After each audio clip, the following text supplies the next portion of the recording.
Ayo, segera download Quran Tadabbur, tafsir dalam genggaman Anda.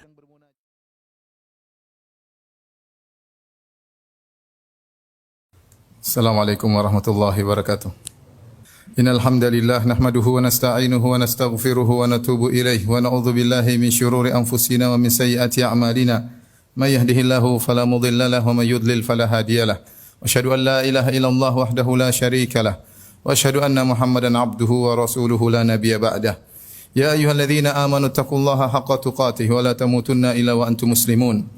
Fa inna asdaqal hadithi kitabullah wa khairal huda huda Muhammadin sallallahu alaihi wasallam. Wa syarrul umuri muhdatsatuha wa kullu muhdatsatin bid'ah wa kullu bid'atin dhalalah wa kullu dhalalatin finnar. Ma'asyiral muslimin, usi nafsi wa iyyakum bittaqullah faqad fazal muttaqun. Sungguhnya di antara ibadah yang mudah, pahalanya sangat besar, namun sering dilalaikan oleh sebagian kita adalah membasahi lisan untuk berzikir kepada Allah Subhanahu wa taala. Nabi sallallahu alaihi wasallam telah mewasiatkan kepada salah seorang sahabat, la yazalu lisanuka ratban min dzikrillah.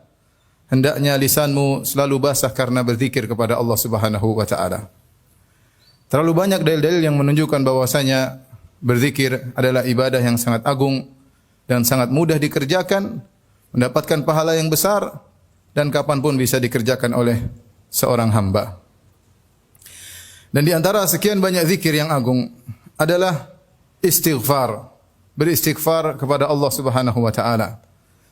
Zikir dengan istighfar mendapat perhatian khusus dalam syariat.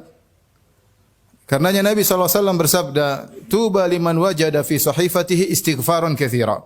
Sungguh beruntung seorang yang di hari kiamat kelak mendapati catatan amalnya banyak istighfar. Dia sungguh beruntung, kata Nabi SAW. Oleh karenanya Nabi sendiri sering beristighfar. Kata Rasulullah SAW, innahu la yughanu ala qalbi wa inni la astaghfirullah fil yaumi mi'ata marrah. Sungguhnya hatiku seakan-akan tertutup. Ada sesuatu yang menutupi hati Nabi SAW, yaitu ada sesuatu yang membuat hati Nabi tidak enak. Maka Nabi SAW mengatakan, maka aku beristighfar kepada Allah setiap hari 100 kali.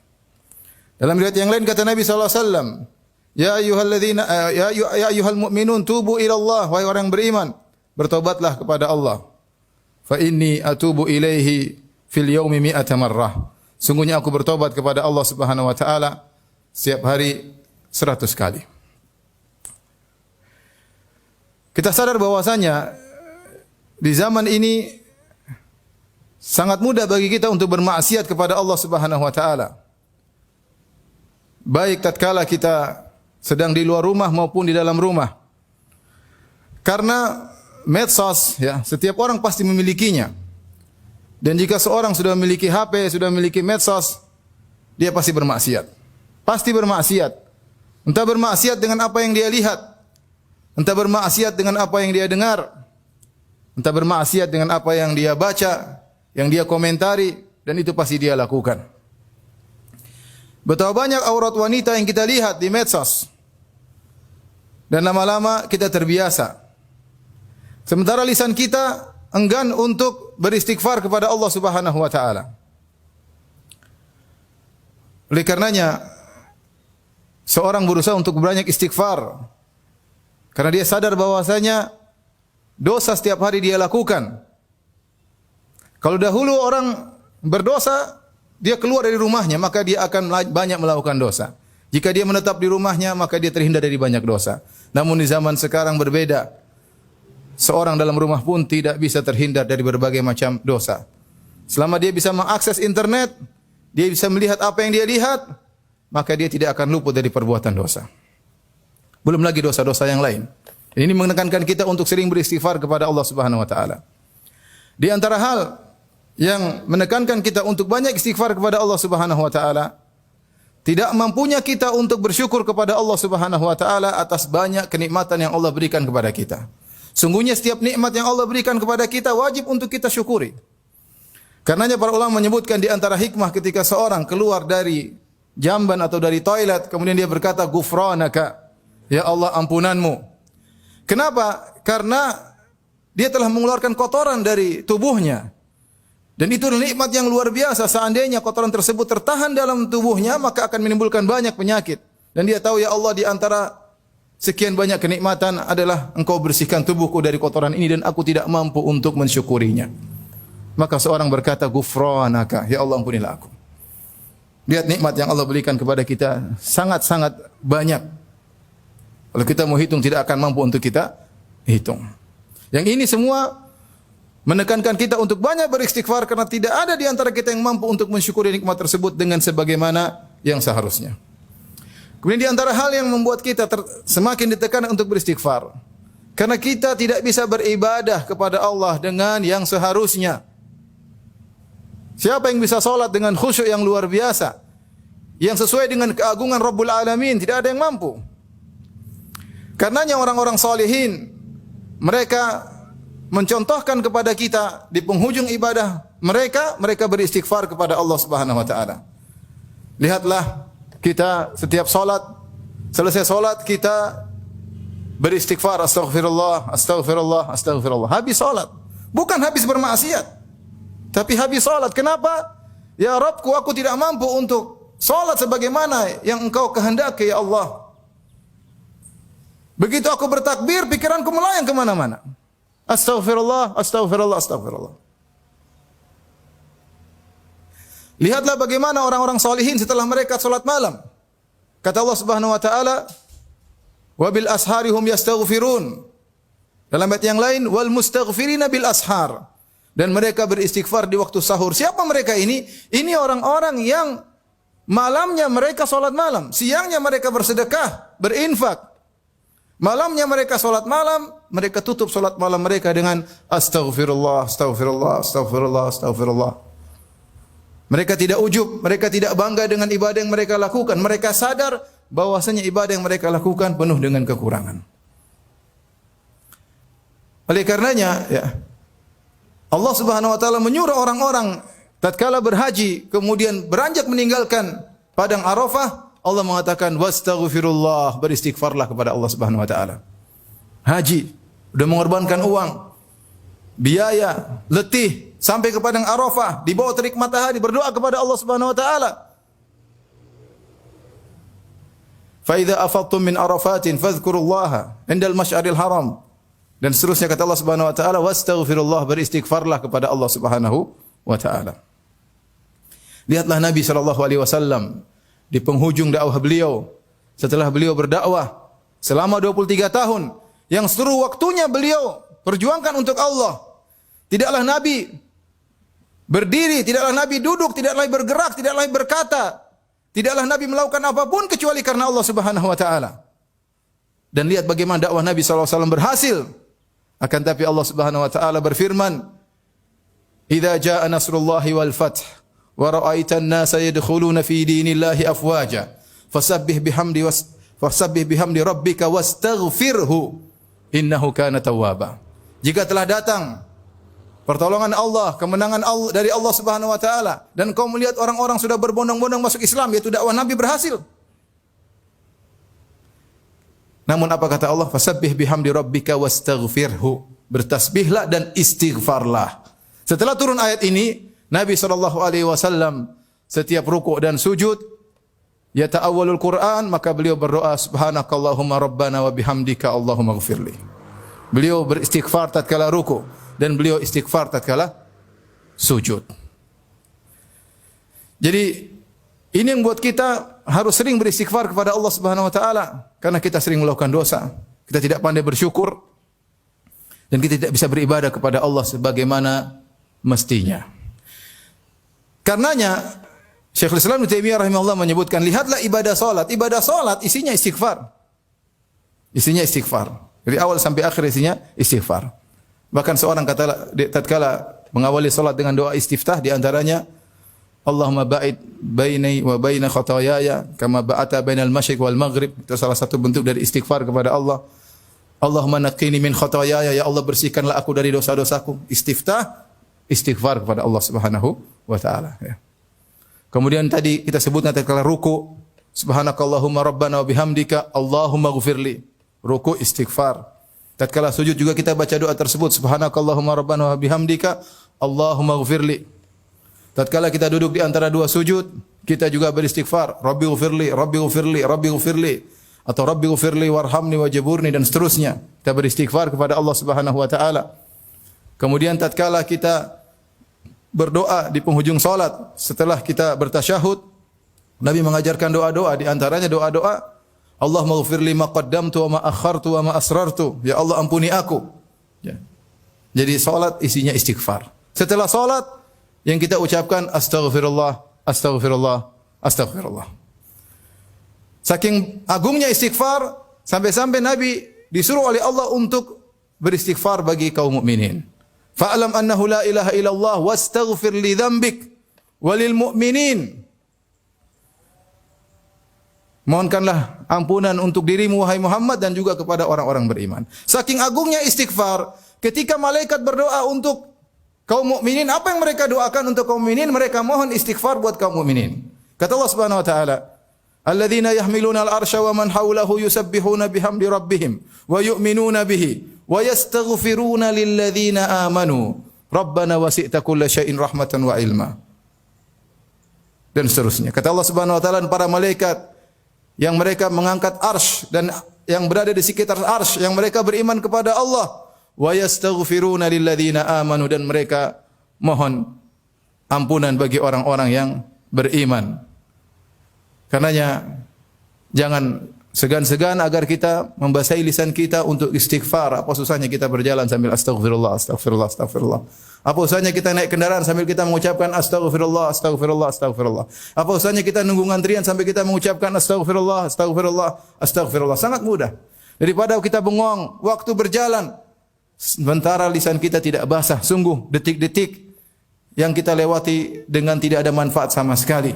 Oleh karenanya isi waktu kita untuk banyak berzikir, di antaranya beristighfar kepada Allah Subhanahu wa taala.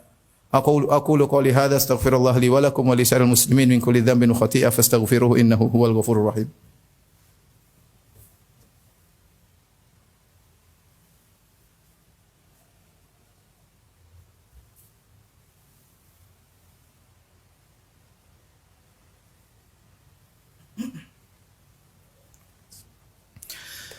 Alhamdulillahi ala ihsanihi wa syukru lahu ala taufiqihi wa amtinanihi wa asyhadu an la ilaha illallah wahdahu la syarika lahu ta'ziman li sya'ni wa asyhadu anna Muhammadan abduhu wa rasuluhu da'a ila ridwanihi. Allahumma salli alaihi wa ala alihi wa ashabihi wa ikhwanihi. Para sidang Jumat yang dirahmati Allah Subhanahu wa taala, sungguhnya istighfar mendatangkan banyak faedah di dunia maupun di akhirat. Ya, di antaranya seorang yang beristighfar akan dimudahkan segala urusannya. Karenanya diriwayatkan dari Ali bin Abi Thalib radhiyallahu taala anhu, beliau berkata, "Ma nazala bala illa bidzam wa la yurfa illa bitaubah." Ya, tidaklah datang bala, ya, musibah, bencana kecuali dengan gara-gara dosa, dan tidak diangkat kecuali bertobat kepada Allah Subhanahu wa taala. Nabi Nuh berkata kepada kaumnya, "Faqultu astaghfiru rabbakum innahu kana ghaffara yursilis samaa'a 'alaikum midrara wa yumdidukum bi amwalin wa banin wa yaj'al lakum jannati wa yaj'al lakum anhara ma lakum la tarjuna lillahi waqara." Aku katakan kepada mereka, kata Nabi Nuh kepada kaumnya, beristighfarlah kepada Rabb kalian. Sungguhnya Rabb kalian sangat mengampuni dosa-dosa kalian. Jika kalian beristighfar, yursilis sama alaikum midrara. Niscaya Allah akan menurunkan hujan yang lebat, yang berkah. Ya. Namun tatkala mereka tidak beristighfar, Allah turunkan hujan, tapi hujan azab. Wa yumdidukum bi amwalin wa banin, dan Allah akan memperbanyak harta kalian, anak-anak kalian. Wa yaj'alakum jannatin wa yaj'alakum anhara, Allah akan bukakan bagi kalian kebun-kebun, keberkahan. Allah akan alirkan sungai-sungai. Ya. Ini contoh bahwasanya istighfar mendatangkan manfaat, bahkan manfaat duniawi. Karena tidaklah seorang mengalami apapun, kesedihan, kegelisahan, ya, ketakutan, kekhawatiran, maka hendaknya dia beristighfar. Karena tidak mungkin menimpa dia hal tersebut kecuali karena dosa-dosanya. Maka segera dia membasahi lisannya dengan astaghfirullah, astaghfirullah, astaghfirullah, astaghfirullah. Ini kita baru berbicara manfaat istighfar di dunia. Bagaimana lagi istighfar di akhirat? Tentu akan mengangkat derajat seseorang dengan istighfar tersebut. Ya. Oleh karenanya ada seorang diangkat surganya, dia heran di akhirat. Inna rajula la turfa'u darajatuhu fil jannah. Ada seorang diangkat derajatnya di surga. Dia mengatakan, "Anna li hadza? Kok bisa saya derajatnya tinggi?" Maka dikatakan kepadanya, "Bistighfari waladika laka." Karena anakmu selalu mohon ampunan buat engkau. Karena anakmu selalu mohon ampunan buat engkau. Karenanya dengan semakin terkikisnya dosa, semakin habisnya dosa, maka derajat seorang semakin tinggi di surga kelak. Mungkin orang-orang banyak masuk surga, tetapi bagaimana derajat mereka sesuai dengan hilangnya dosa dari mereka. Karenanya ketika di padang mahsyar tidak ada yang bisa memberi syafaat kecuali Nabi SAW. Semua nabi-nabi yang mulia menolak untuk memberi syafaat agar Allah datang memulai persidangan. Orang-orang datang kepada Nabi Adam alaihissalam. Mereka puji Nabi Adam alaihissalam. Anta abul bashar, khalaqakallahu biyadayhi, wa asjada laka malaikatahu. Ala tara ma nahnu fih, wahai Adam, engkau nenek moyang manusia. Allah ciptakan engkau dengan kedua tangannya. Allah menyuruh malaikat sujud kepadamu. Tidakkah kau lihat bagaimana kondisi kami? Ala tashfa' lana 'inda rabbik? Tidakkah kau memberi syafaat bagi kami di sisi Allah Subhanahu wa taala? Lihat kondisi kami, matahari dalam jarak 1 mil, keringat bercucuran. Kata Adam, "Inna rabbi qad ghadiba al-yawma ghadaban lam yaghdab mithlahu qablahu wala ba'dahu." Sungguhnya Rabbku murka pada hari ini. Belum pernah Allah murka seperti ini sebelumnya dan tidak akan murka seperti ini setelahnya. Sungguhnya aku telah dilarang mendekati suatu pohon dan aku melanggarnya. Kata Adam alaihissalam, "Nafsi, nafsi, jiwaku, jiwaku, jiwaku juga butuh syafaat. Jangankan kalian, aku juga butuh syafaat." Idhabu ila ghairi, pergilah kepada nabi yang lain. Idhabu ila Nuh, pergilah kepada Nabi Nuh. Mereka datang kepada Nabi Nuh, mereka muji Nabi Nuh. Nabi Nuh tidak bisa. Mereka pergi kepada Nabi Ibrahim, Nabi Ibrahim juga tidak bisa. Mereka kepada Nabi Musa tidak bisa. Nabi Isa tidak bisa. Sampai Nabi Muhammad SAW kemudian yang berani untuk meminta syafaat kepada Allah Subhanahu wa taala. Kenapa? Karena Nabi Muhammad SAW bersih dari segala dosa. Dosa-dosa yang telah lalu dan akan datang telah diampuni oleh Allah Subhanahu wa taala. Inna fatahna laka fatham mubina liyaghfira lakallahu ma taqaddama min dzambika wa ma ta'akhkhar. Agar Allah mengampuni dosa-dosamu wahai Muhammad yang telah lalu dan akan datang. Jadilah Muhammad adalah orang yang paling tertinggi di surga. Kenapa dia tidak memiliki dosa sedikit pun? Karena sejauh mana kita banyak beristighfar kepada Allah Subhanahu wa taala, sejauh itu pula tingkatan kita di surga kelak. Oleh karena jangan pernah ragu-ragu, jangan pernah malas untuk banyak beristighfar kepada Allah Subhanahu wa taala. Dan di antara zikir pagi petang adalah beristighfar kepada Allah Subhanahu wa taala. Kapanpun silakan beristighfar kepada Allah, terutama waktu-waktu spesial, di pagi hari, di petang hari, tatkala di waktu sahur, setelah seorang melaksanakan salat tahajud, dia duduk kemudian berkata astaghfirullah, astaghfirullah, astaghfirullah, astaghfirullah. Inna Allaha malaikatahu yusalluna 'alan nabi ya ayyuhalladzina amanu sallu 'alaihi wa sallimu taslima. Allahumma salli 'ala Muhammad wa 'ala ali Muhammad kama sallaita 'ala Ibrahim wa 'ala ali Ibrahim innaka Hamidum Majid. Wa barik 'ala Muhammad wa 'ala ali Muhammad kama barakta 'ala Ibrahim wa 'ala ali Ibrahim innaka Hamidum Majid. Warda Allahumma an khulafa'ir rasyidin alladzina qadaw bil haqq wa bihi kanu ya'dilun, Abi Bakrin wa Umar wa Uthman wa Ali wa an sa'iris sahabah wa tabi'in wa anna ma'akum wa anna ma'ahum bi karamika wa judika ya akramal akramin. Allahumma a'izal Islam wal muslimin wa adhil asy-syirka wal musyrikin wa dammir a'daka a'da'ad din. Rabbana zalamna anfusana wa illam taghfir lana wa tarhamna lanakunanna minal khasirin. Allahumma aslih lana dinana alladhi huwa ismatu amrina wa aslih lana dunyana wa aslih lana dunyana allati fiha ma'ashuna wa aslih lana akhiratana allati ilaiha ma'aduna waj'alil hayata ziyadatan lana fi kulli khair waj'al mauta rahatan lana min kulli syarr. Rabbana atina fid dunya hasanah wa fil akhirati hasanah wa qina adzaban nar wa aqimus salat.